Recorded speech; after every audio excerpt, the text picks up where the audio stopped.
الأخبار الموجزة ليوم الثلاثاء. قام أعضاء محترفون من المديرية العامة للمباحث القضائية بالمحكمة العليا بزيارة المحاكم والسجن المركزي بمقاطعة لوغار. تقول المساعدة الاقتصادية لرئاسة الوزراء تم جمع 26,390 متسولا من مناطق مختلفة من مدينة كابول من قبل لجنة جمع المتسولين إلى الثالث من الشهر الحالي لسنة 1401 هجري شمسي، وتستمر هذه السلسلة.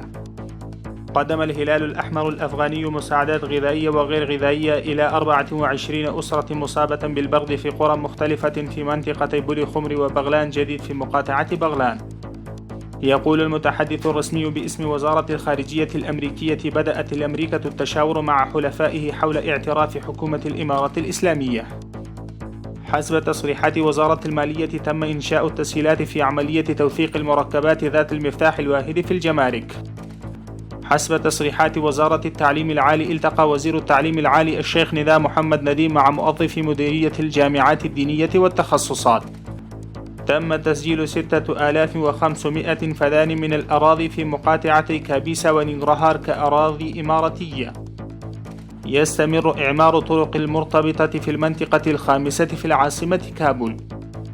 يريد البنك المركزي أفغانستان بانك بيع 15 مليون دولار الأمريكي غدا يوم الأربعاء في المزاد العلني. تم عقد اجتماع تنسيقي وتنظيمي بين عدد من الوزارات والهيئات برئاسة معالي وزير الإسكان والتنمية العمرانية الشيخ حمد الله نعماني حول كيفية استخدام المياه بشكل فعال وإدارتها بشكل جيد.